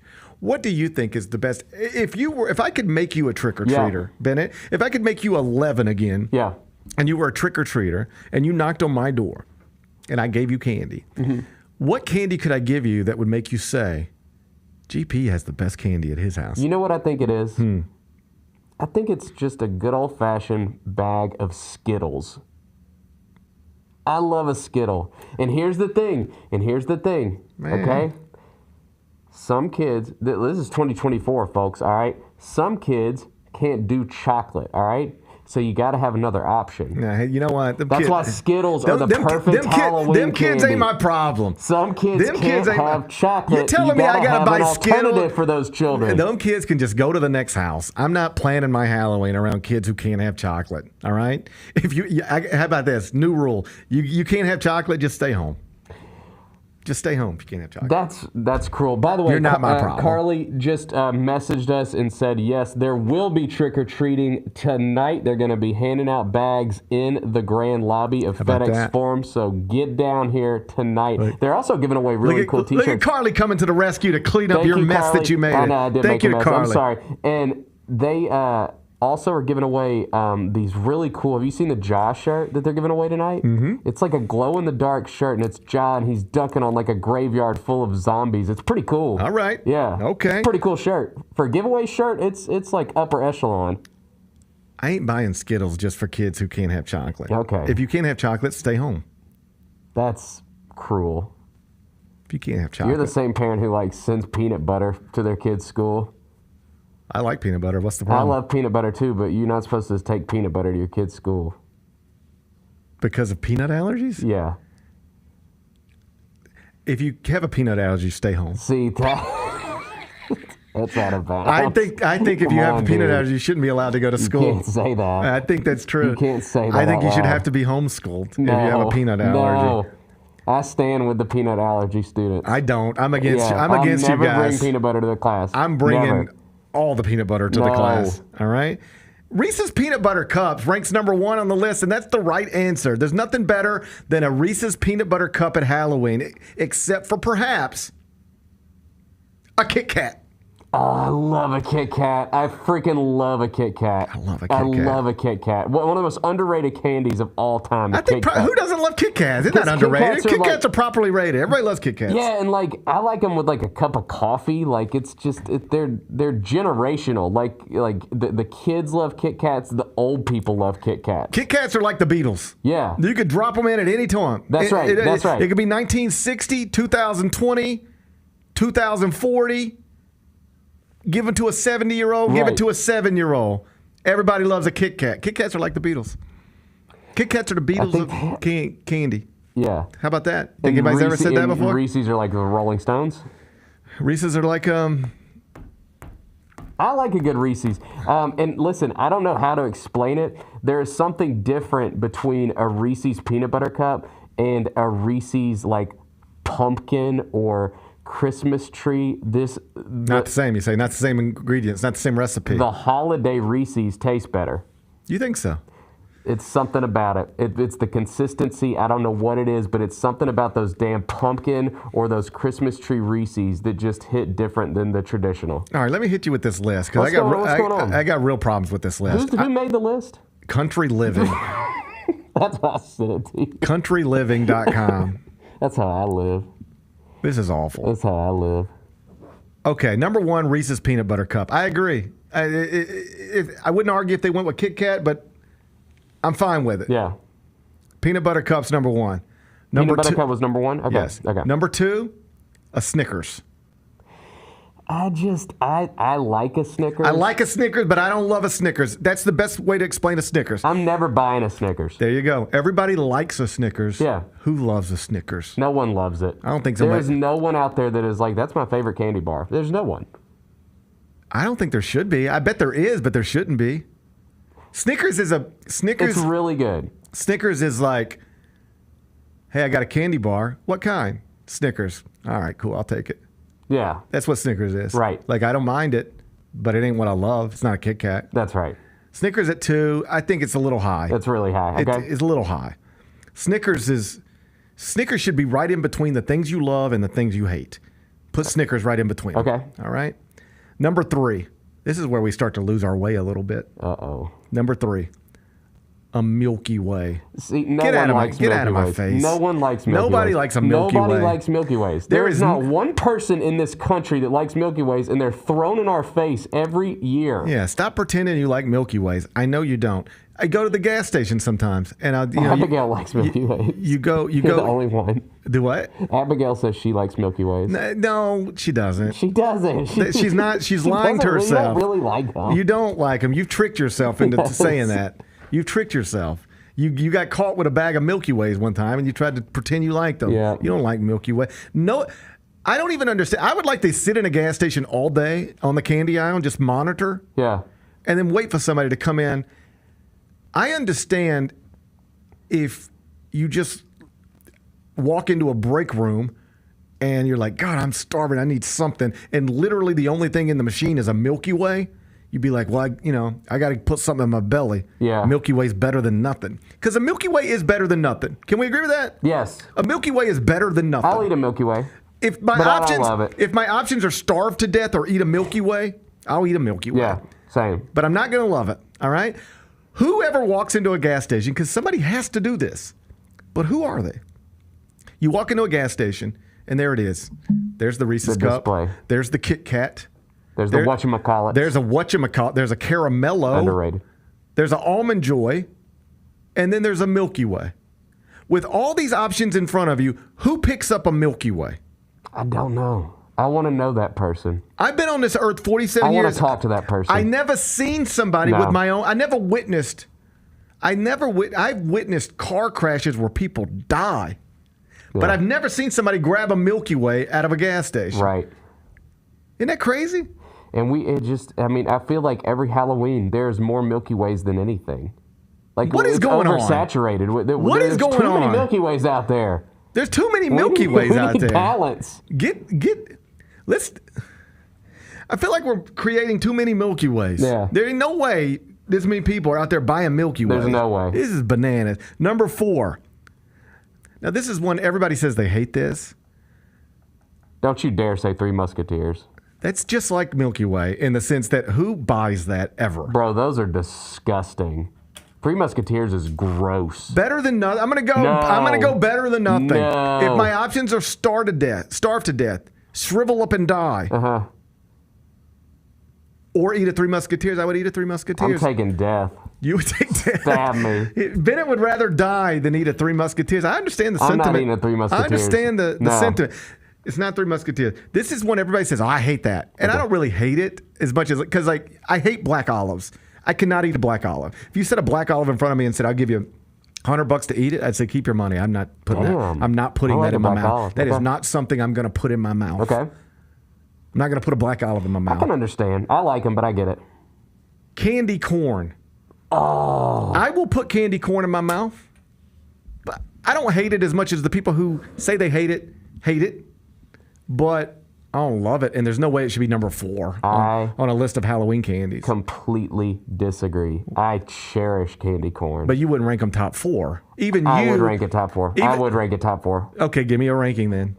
My top 4 is Sour Patch Kids, Skittles. Are you 7? What is wrong with you? Sour Patch Kids, Skittles, Kit Kat. Well, wait, no. I want Kit Kat in the top 2. Sour Patch Kid, Kit Kat, Skittles. I like a Mr. Good bar. I like a Mr. Good Bar. I like a Mr. Good Bar. The yellow. I like the yellow. Yeah, but you're proving my point. You and can't, candy corn. You cannot. Candy corn. You can't reasonably get candy corn in the top 4. This list from Country Living is saying candy corn's in the top 4. It's a Halloween tradition. It's not a top 4 candy. I think it is. You just gave me your list and it wasn't in the top 4. What are you talking about? I put it ahead of Mr. Good Bar. Give me your top 4 right now. Sour Patch Kids, Kit Kat, Skittles, candy corn. You think candy corn is better than a Reese's peanut butter cup? Or Reese's Pieces, for that matter. Get out of my face. I think it's better than Reese's Pieces. Peanut M&Ms? It's better than Reese's Pieces. Better than peanut M&Ms? Shit, I love peanut M&Ms too. You're telling me I got a bag of candy corn and a bag of peanut M&Ms. You'd be like, GP, let me have that candy corn. I think I'd take the peanut M&Ms. Of course you but would. I still love candy corn. See? It's a Halloween tradition. You can love candy corn, just don't overrate it, all right? Okay. You can love candy corn, just don't try to say it's a top 4 candy. All say, right. of course candy corn's not a top 4 candy, but I don't mind it. Say that. Candy corn is amazing. It's probably not a top 4 candy, but it's a Halloween tradition, and you respect tradition. Okay, cool. We don't have to argue anymore. Yeah. That's I accept that. You can like candy corn, but you can't try to sell me that candy corn is a top 4 candy. Okay. I know better than that. All right. I wasn't born yesterday, Bennett. Do I look like I was born yesterday? Why does the chat hate candy corn? I mean, like, give me a break, dude. It's freaking, it's Halloween. It's Halloween. It screams Halloween. It's fine. It's fine. Candy corn's fine. Like, if you had a bowl of candy corn and you said, GP, you want some? To be polite, I would say, sure, I'll take a couple. And I'd take a little couple candy corns and I'd eat them. But I wouldn't be like, I need more. I like the mixture of the candy corn and the candy pumpkins. Number 5 is a payday. What are we talking? Payday? I don't hate payday, but I like when do you ever have a payday? There paydays. Do those even exist? I feel like that's just something people talk about. But Tell me, where do you ever see a payday? Tell me if this conversation has ever happened in the history of the English language. Yeah. Between any 2 humans, okay, regardless of gender or race. Okay. Has this conversation ever happened? Hey, I'm going to the convenience store real quick. You need anything? And then the response is, yeah, grab me a payday. It's never happened. I don't think that's ever happened. That phrase has never been said in the history of humanity. Regardless of gender or race. Correct. Or era. Never been spoken. That's just one of those candies that like people say exist, but I'm not even that sure. If payday disappeared tomorrow, who would even notice? No one. Who would even notice? Literally no one. Nobody would be like, man, where do you even get a payday? You get a Baby Ruth instead. Like, imagine if tomorrow, just all of a sudden, snap your fingers and Coca-Cola didn't exist anywhere. People would flip. It'd be like, you would notice immediately. Yes. First thing you'd notice when you walked in the store, It'd you'd be be a like, problem. where is the Coca-Cola? What is going on? But if we did the same thing to paydays, nobody would even notice. You wouldn't even know. You wouldn't even know. It wouldn't even be on the news because nobody would even know. So how is payday number 5 on this list? I don't like that. I don't like it either. That's Number wrong. 6 is the Kit Kat. You're telling me you got a list with Milky Ways and paydays ahead of a Kit Kat? Outrageous. A Kit Kat, the consistency, the crunchiness, the fact that you can split it up into different pieces, like everything about a Kit Kat is like really, really great. It would be like if somebody came out with Major League Baseball power rankings today, and it was like number 1, Pittsburgh Pirates, number 7, Dodgers. You'd be like, what? Right. And the cool thing about Kit Kats is they do like specialty flavors, and those are amazing. Like the green tea Kit Kats are incredible. They have like the white chocolate Kit Kats. Woo! Everything about Kit Kat is like everything they put out, they just don't miss. There is no color you can make a Kit Kat that wouldn't be awesome. Right. I eat a blue Kit Kat if you got one. If you put a pink Kit Kat in front of me, I'm going to eat it because I'm going to know that it's got that Kit Kat consistency. I don't care. I don't care. Listen, I know I'm progressive in some people's minds, but I'm comfortable saying it. I'll eat any color Kit Kat. Any color Kit Kat. Any color, any flavor, it doesn't matter. I know it's going to be good. As long as it says Kit and Kat, I don't need to know nothing else. I don't need to know nothing else. I'm in. Kit Kat at number 6 is insulting. That's insulting. Yeah. Insulting. The Twix is at number 7. Oh, I like a Twix. My little guy, if you were to ask him right now, if you were to ask my little guy right now, what is your favorite candy bar? He would say Twix. I like a Twix. I disagree with him. I wonder sometimes if I'm raising him right. Sometimes I start to question myself a little bit, you know? Yeah. I like my chocolate candy to have a little crunch in it. I like a little crunch. I like a little crunch in my chocolate candy. Number 8 is the Butterfinger. Disagree. I like a Butterfinger, but not as much as... Butterfinger owes everything to The Simpsons. Butterfinger owes everything to Bart Simpson. Butterfinger needs to sit right near the Snickers for me. Nobody would know what a Butterfinger is if it wasn't for Bart Simpson. All right, they got to take it down a notch. I'm just saying. You've gone too far. I'm just saying. Did the Simpsons... We love Butterfingers as Americans because of Bart Simpson. Did the Simpsons elevate Butterfinger? Absolutely. Yes, but in the absence of the Simpsons, we would still know we'd still be talking about a Butterfinger today. Disagree. Bennett, I was consuming Butterfingers long before the Simpsons showed up on the scene. Is that? Of course, it's true. Butterfinger's been with me my whole life. Simpsons old, dude. Hey, I came out the womb. Knowing Butterfingers. I came out the womb. First thing I did, I ate a Butterfinger in an incubator. I'm not a big Butterfinger guy. You don't know that about me. I grew up in an incubator. Did you? Yeah, I grew up in an incubator. They said he gonna have to stay in here in a little while if you want him to grow up to look like a penis. I don't think you look like a penis. That's what they say on Twitter whenever they get mad at me. Twitter's mean, dude. You should have seen them last night after the Grizzlies game. Oh, buddy, Twitter's I did. cruel. Number 9, the just classic Hershey's milk chocolate bar. It is classic. That's how you make a s'more. Yeah, it is a classic. You use it for other things. It's one of those. I do like the Hershey's minis. I'm never buying a Hershey's bar. I can't remember the last time I've had like a Hershey bar. Like that used to be a thing. We buy them all the time for s'mores, and then people just eat. Then you eat the Hershey bars, and then you're ready to eat. You're ready to have s'mores, and it's like, what happened to the Hershey bars? And it's like, well, I don't know, but all the wrappers are in Oliver's room. Yeah, I like the minis or like the Hershey Kiss. Like I like a Hershey. It's a classic. It's a classic. Yeah. Number 11. We're gonna go through the whole list. How long's the list? I don't know. I was hoping it would end. I was hoping it would end at 10. I'm sure. I don't think we can break down every single one of these. I'm sure. I guarantee you, I could. Okay. I'm sure everybody was hoping it stopped at 10, but it didn't. Bear with me, because number 11. This is one where I just gotta. I love this one. Yeah. This is the most controversial thing I've ever said. What I'm about to say. Oh no. Number 11 is the Almond Joy. I love the Almond Joy. I mean, love. I mean, I'm not saying Almond Joy is an MVP candidate like the Kit Kat and the Reese's Peanut Butter Cup. What I am telling you is that in my own mind, they are. I know they're not, but in my mind, they are. I'm a huge fan. We've talked about this quite a bit. I'm a huge fan of coconut shavings. I like coconut shavings. Coconut shavings just add something to a dish, and specifically an Almond Joy. I like Almond Joys. Yeah, I like them. That coconut stuff is top notch. It's not the almond that gets you. It's the coconut stuff. It should be Coconut Joy. Yeah, that's the joy. The joy's in the coconut. Yeah, it's not in the almond. It's not the almond. The joy goes hand in hand with the coconut shaving. For sure. Number 12 is the Reese's Pieces. I love those. I like those too. Those are great. Yeah. Number 13, the Heath Bar.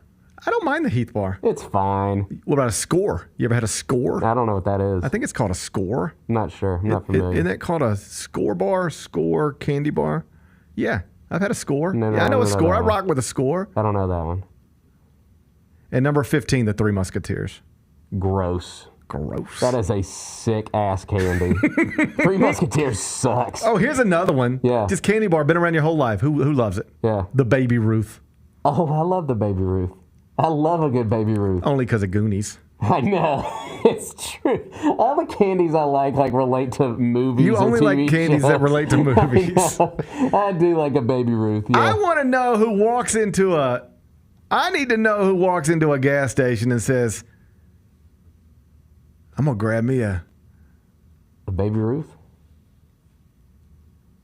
A Payday. Oh, psychos. Psychos. Yeah, psychos do that. Psychos. That's crazy. Anyway, happy Halloween. Happy Halloween. Happy Halloween. Number 4. Sabrina Ionescu has a UCL tear in her right hand, shooting hand. Reportedly, she suffered it in Game 4. So I guess that explains it. Why she went like 1 of 19 in Game 5. Her hand was messed up. Do you like this? Or does it sound like excuse making? Revisionist history. Yeah, well, it's not revisionist history as much as it's, hey, if you're wondering why she couldn't make a shot in Game 5, it's because her hand was all messed up. But why not tell me that then? Yeah. You know, why has everything got to be a secret? It comes out 2 weeks later. I know. You could have just said it then. Why couldn't you just say, even like have Holly Rowe in the middle of the game?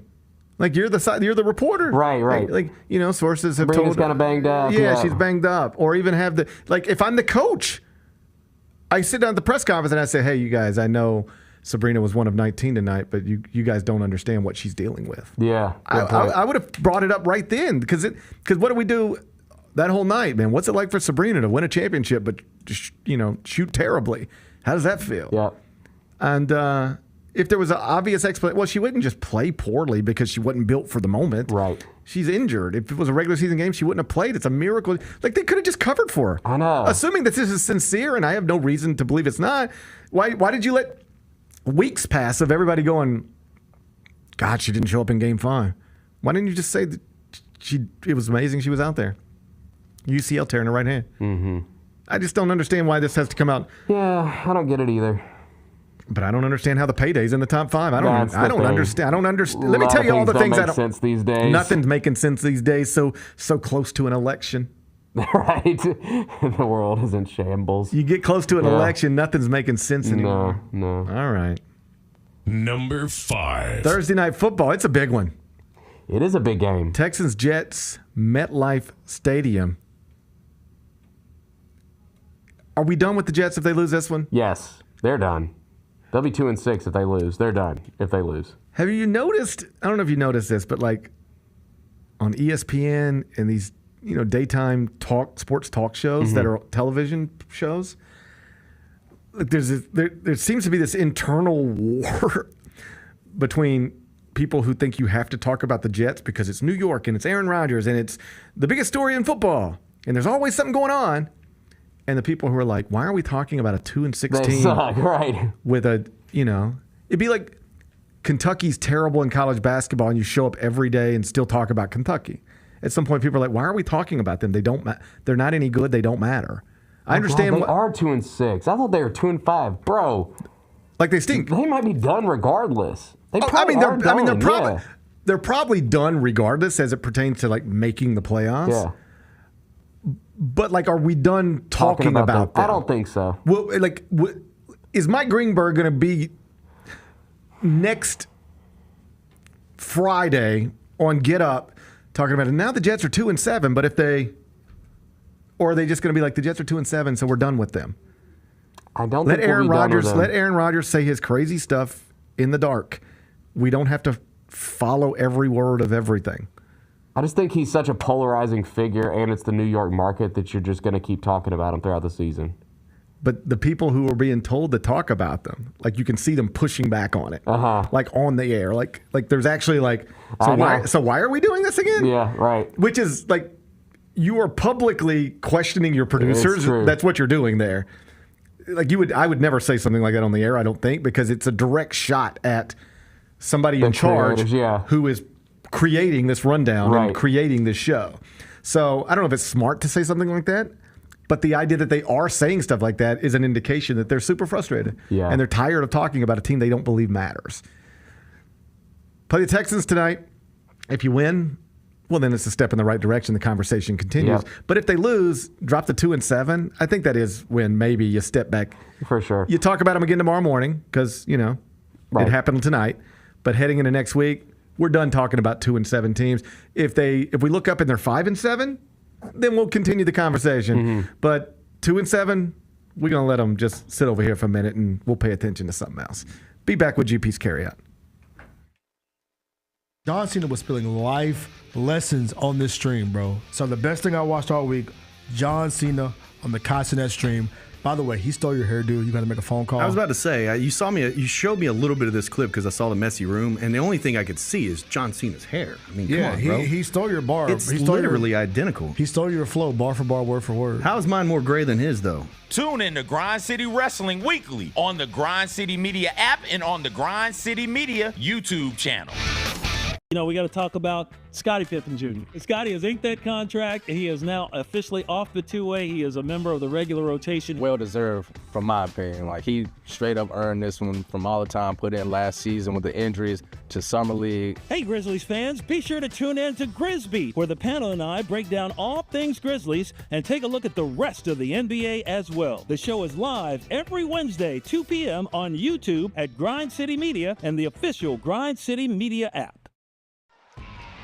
Anticipate each challenge, make a quick response, capitalize on every opportunity, and win. Greatness won't wait. It's true in basketball. It's true in banking. Grizzlies Checking from Pinnacle. Play hard. Bank easy. Open a Grizzlies checking account with at least $100 and a recurring direct deposit by August 31st, and you could receive a $200 direct deposit bonus into your account. Details at grizzliesbanking.com. Member FDIC.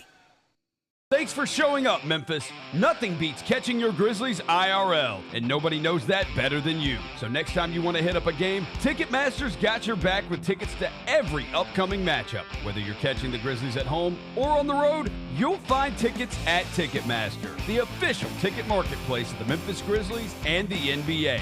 Keep putting that jersey collection to use and get Grizzlies tickets today. There's no better brag than saying you saw it live. See you courtside again soon, Memphis. Justin Timberlake. I'm bringing sexy back. The Forget Tomorrow World Tour. Live in Memphis. Justin Timberlake. FedEx Forum, Saturday, November 23rd. Get tickets now at livenation.com. The brand new single Selfish is available to stream and download now. If I get jealous, I can't help it. For more, hit up justintimberlake.com.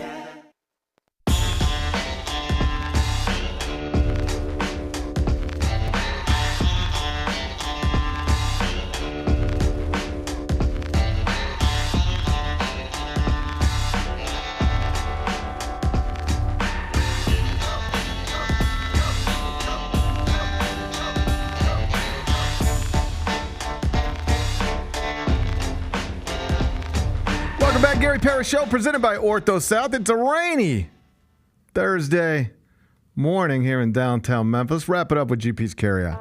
It's time for GP's Carryout. One final segment filled with stuff to take with you. It's not everything you need to know, but it's most of it. What did we learn today? Whole bunch of stuff. But over there. Look, they got candy. They brought candy. Is that the giveaway tonight? I don't know, but I got bags of candy. You want to open one of them and see? Yeah, what's going on? Let's have a draft. What are we rocking with? Let's have a draft here, Bennett. Okay. I'll open one bag. Oh, that one's already looking elite. It'll be a fun little game we'll play, and I'll let you pick.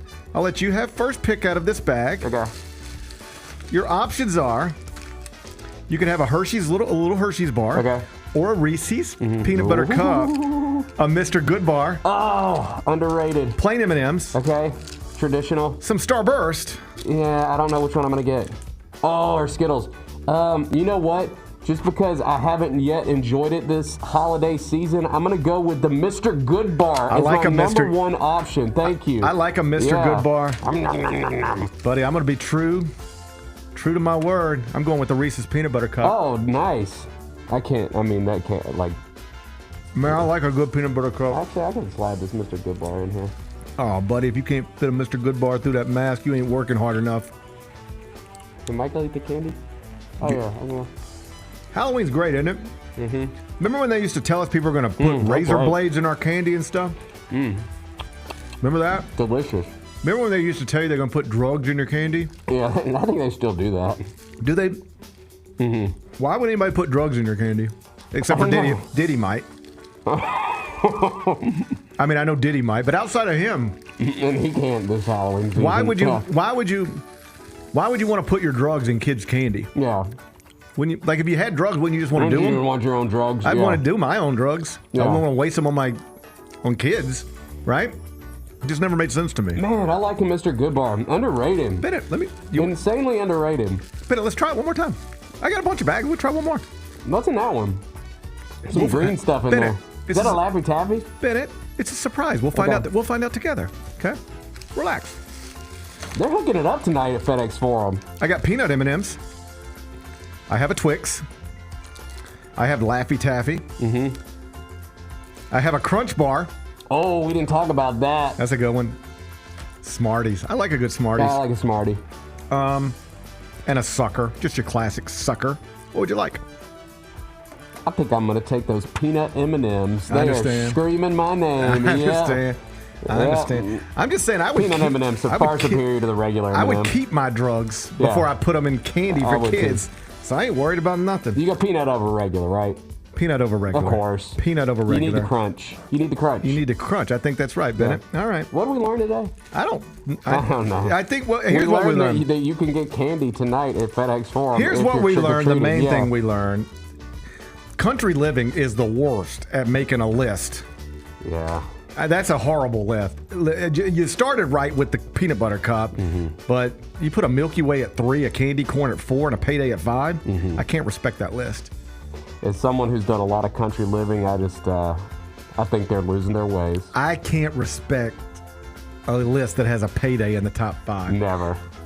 What I'm about to tell you is a conversation that's never happened in the history of this planet between two humans, regardless of generation, gender, or race.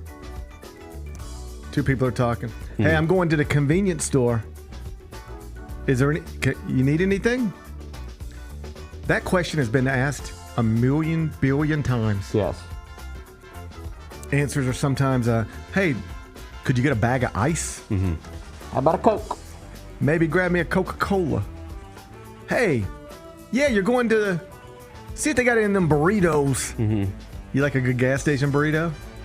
I can't sit here and say that I haven't enjoyed a good gas station burrito. I can't say I haven't enjoyed a good gas station burrito too. Yeah. Pick up a 12-pack of Bud Light. Has anybody ever answered that question by saying, yeah, grab me a payday? No, I don't think so. It's never been said. Never been said. In the history of humanity, it's never been said. Regardless of generation, gender, or race. I don't see any paydays in those bags. If you do, I'll throw it out. I don't see any paydays in those bags. That's because we're running a first-class organization over here. You're damn right we are. What do you think about the 100 grand? Oh, so good. It's one that I discovered later in life. I feel like that one's for a more mature palate. I don't think you got too many kids out there just saying, I want a 100 grand bar. Yeah. But I think adults, they're flocking to that. The adults are flocking. I want you to have this. Come on, man. It's been a while. I want you to have that. It's been a while. It's a good candy right there. I want you to have that. All right. Yeah, payday sucks. That's what I'm trying to say. What's today's biggest game? Bennett, I'm hesitant to ask you to pick Grizz Bucks because I feel like thank God. I feel like I don't want to. I feel like I'm putting you in a tough situation. But this is disrespectful, what I'm looking at right here. What's going on? We got a 7 o'clock tip tonight. Tickets available, Grizzlies.com. I'm going to be in attendance. Bennett's going to be in attendance. Yep. Giannis is going to be in attendance. So are Ja and Jaren. Bucks enter 1-3. However bad you're feeling about the Grizzlies, just know that